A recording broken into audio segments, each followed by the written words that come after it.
Do you want to get approval when you fill out a home loan? In this video, I'm going to cover just that, but unlike other videos I've seen, we will fill out a home loan application from a New Zealand bank step by step. I'll give you the exact information you need to know to get the home loan approved, as I've done this 2 times before successfully. Well, I did fail many times before that, but in the end, I got it done. What is up everybody, Gifford here and welcome to my channel where I talk about personal finance, property investing and my stock market investing to help people build wealth, especially from the lower income bracket. So feel free to subscribe for content like this and hit the like button to show your support. So I've just picked a random bank application form. I do not work for any bank or have any preference. This is purely to show you what to expect when filling out a mortgage application. Now I'm not going to add values or numbers to this form because the form is very subjective. What I am going to do is give you my own advice on what information you need to put where and what I currently know will give you the best outcome to get a loan. Let's get started and jump into the computer. Over in the computer, here's the home loan application step by step. So the agenda for today, all I've done is done a Google search for a home loan application from a New Zealand bank. As I said before, I have no preference to any bank or work for any bank. We're going to go over line by line on the application and I'm going to give you tips and my thoughts on my own personal experience to get approval. So just a disclaimer, this is my personal opinion and I am not a mortgage broker. So this video is not about a shortcut if you don't meet the bank's minimum requirements. This is just information for you to use. Also understand that people take years before they can even get a chance at a home loan application. And financial barriers are very high. A house is probably the biggest asset that you'll ever need to buy in your life. And just the final word, a house is earned and not deserved, so it's very hard work. So what can you expect? The home loan is filled out and the bank will then assess if they will lend you the loan according to the values that you have put in. The form does not tell you the minimum amount that you need to achieve to get the lending. They take all the values and then the mortgage broker will then calculate. After you submit the form, they'll take about a week and get back to you about how much money you can borrow to be able to purchase the house that you're wanting. You can also fill out this form as a sort of pre-approval before you find a house to buy so that you know what your maximum house price can be when you put in an offer. And just the general requirements of what a bank lender would want. You need 2 forms of ID, a driver's license or a passport, a name and address on a paper bill, provide 3 recent payment slips from your current job, the last 3 to 6 months of everyday transactions. This is from your day-to-day spending account so the banks can access your spending habits. Your last 3 to 6 months of rent transactions, the last 3 to 6 months of credit card payments, but I'll talk more about that later. And the application takes over an hour to get all this paperwork done. So now let's go fill out the form. Right, so here is the mortgage lending form. This particular one is 5 pages long and you can probably already guess which bank this form comes from, but let's move on. So the very first step is what do you need the lending to be, and in our case it would be to buy a house or property. The next line is how much the property will cost, so you put that in there, and also how much the deposit that you'll need. Currently the deposits are about 10%, but some banks do require you to have 20% deposit of the house purchase price. The next line is they're wanting whether the property is being purchased for you to live in, which is owner occupied, or it's going to be an investment property. Both of these things are different because one you live in and another one is investment, and both of them have different criterias, which I've had separate videos on, so I'll link that in the description below. They also want to know the address of the property so they can have a look into their own database, and they want to know what kind of house it is, so the information that you provide them matches with the database that they have. So in section A, this is going to be your details and your partner's. Usually a couple will fill out this form, so they need a section for you and then a section for your partner. So these details are pretty general, but they're specific to you. So they want your name, your middle name and your last name, and then your title, your date of birth, your current address and your living arrangements right now. And at the bottom they want to know your mobile number, how to get a hold of you, your email, and also whether you're a New Zealand permanent resident, your occupation, and how long you've been with your employer, which is very important because they want to know how stable your income is to be able to pay the mortgage when you go to get it. So in section B, under guarantees, they want to know if you have a guarantor. Now this is just someone, a third party, that will also willing to put their name down to be able to pay your bills in case you can't pay it. If you have a guarantor, it means that someone is going to come in and help you financially, but sometimes that might not be available to everyone, but if your parents can help, this is just going to be massive for you to get approval on your home loan. So section C is about children, so they just want to know how many kids you have, what are their names and their date of birth. So in this section, they know that kids are expensive and they do cost. They want to know that your income can sustain a mortgage along with also having kids. They want to know that you'll be able to pay your mortgage as well as having enough income to sustain your children. In section D, they just have an alternative contact, so this is a close friend or relative that's over the age of 16 and is residing in a separate address from you in New Zealand. So in section E, this is your existing assets, and these are the important important information that's now going to contribute towards your home loan approval. So here they want to know whether you have houses already and what the value is and who owns them. They also want to know if you have vehicles and boats and any other investments. So this can include shares, superannuation, cash and savings, and they want these values all here. As a first home buyer, you're not going to have any property to put down here, but that's fine. And under vehicles, you can put the value here, but obviously it's going to negatively impact you if you're still paying off those vehicles via bank loan, because obviously that full value, you still owe money for it and you don't own it completely. So now over at section F, now this is a pretty big one because this is existing liabilities. So this kind of debt will include any personal loans you have, any loans you have to any other members of your family or into the public or other companies, any credit card facilities and overdrafts, the credit cards to stores like Farmers, Kmart, all those other cards, and any hire purchases and student loans. Now student loan isn't a very big one. They kind of disregard that here in New Zealand, but any other debt is very bad.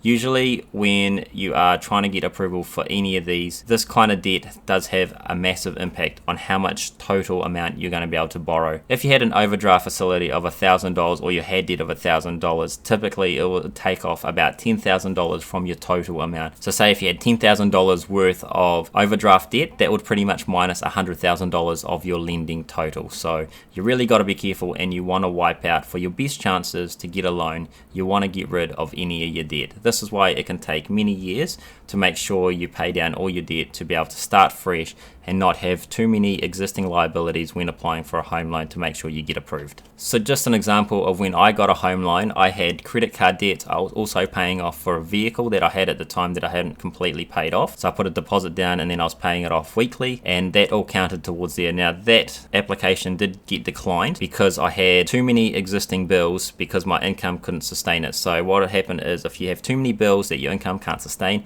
if they add a mortgage onto that, obviously you're going to be going backwards. The bank is not going to lend to you if you're negative money every week. You must make sure the income is greater than all your bills and also the mortgage that you're going to get in the future. And the bank also wants you to make sure that you have extra income at the end of the week. So in section G is a very big one as well, and this is your income. Now the bank wants to know all your income that you have coming in. So salary, wages, any benefits you get, whether you're self-employed and have business income, multiple streams of income, overtime allowances, any other commissions. Now it's got pension and superannuation here. So this is obviously caters for a large group of people, maybe someone that is elderly is trying to get a home loan with someone else. So some of these may or may not apply to you. Now for me, when I first did this, only the salary and wages applied to me. And also on this side here, they also want to know what your partner's income is, because basically they're going to take the two incomes together and all your bills as well and calculate it to see if you can afford the loan. So once you've filled in your income, you then go to step H, your expenses. So this is another important section. So under expenses, they just want to know what your reoccurring bills are and basically figure out if you have money left over every week and how much money you have left over.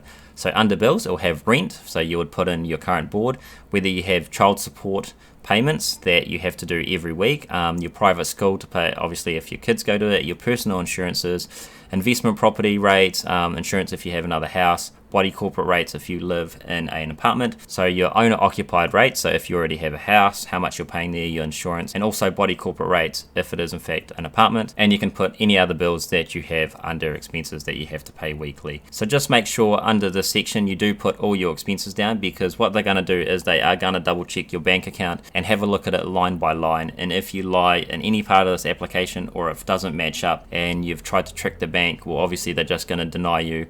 Or even worse, you might even get done for fraud. So just make sure that you 100% communicate with your bank and tell them what your expenses are. The worst that can happen is that they decline you. But the good thing from that is the bank will be able to tell you where you're going wrong and how you can achieve and fixing it to be able to get an approval in the future. So continuing on, they want to know also your living expenses, how much money you have for food and groceries, your transport, your power, gas, water, internet, phone, state education, and then childcare for your kids, the required medical costs, your clothing, and how much money that you might spend. So discretionary spending. Below they actually have discretionary living spending, because that is quite a big thing. So regular recreation, culture, sporting, any hobbies that you have, regular entertainment, so whether you go out for dinner dinner, if you get takeaways, if you have streaming services that you have like Netflix, Disney, they're going to add up all those things because they're all expenses and they all take money away from your income. And if you're going through this form and you don't have a budget and you don't understand what a budget is, then this is something that you're going to really need to look up. So to really help with this application process, you should already know how to budget. You should have an Excel sheet that tells you what your expenses are every week, and then they should be against the income that you have, and then you should have those numbers and try to stick to them. This will really show the bank that you know what you're doing, you know how to handle a budget, you know how to handle your money, and that you're going to be able to pay and service your mortgage. So at the bottom here it just talks about insurance.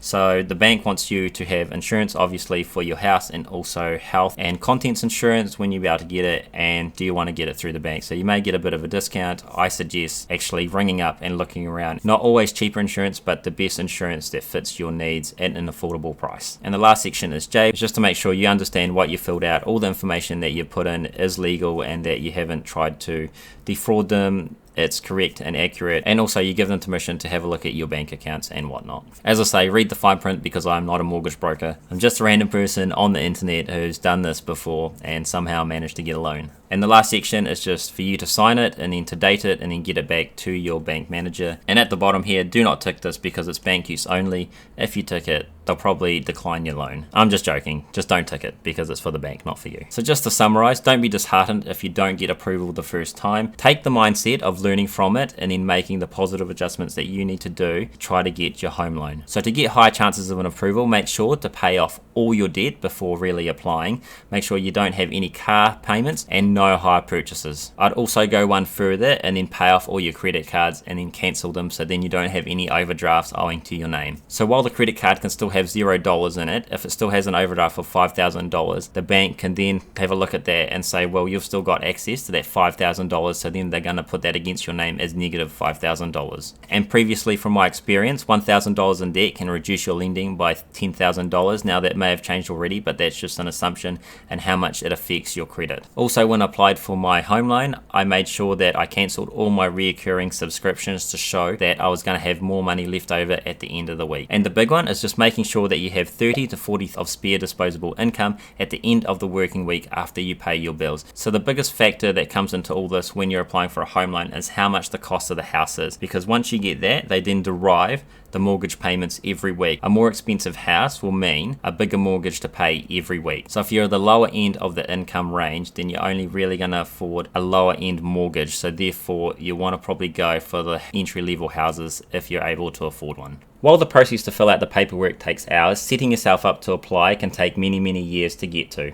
From saving up to the deposit to getting a high enough paying job to service the mortgage. The harsh reality is that not everyone can afford to service a mortgage, and you're required to meet difficult income thresholds that generally can only be achieved by two couples with two incomes. Well, that is enough for me today. Thank you so much for watching. Let me know in the comments if you've been thinking about buying your first home and how you're getting on. If you want to hear from me midweek, you can follow me over on Instagram. Click this next video here to learn the house buying process. Thanks for watching and see you on the next video. Goodbye.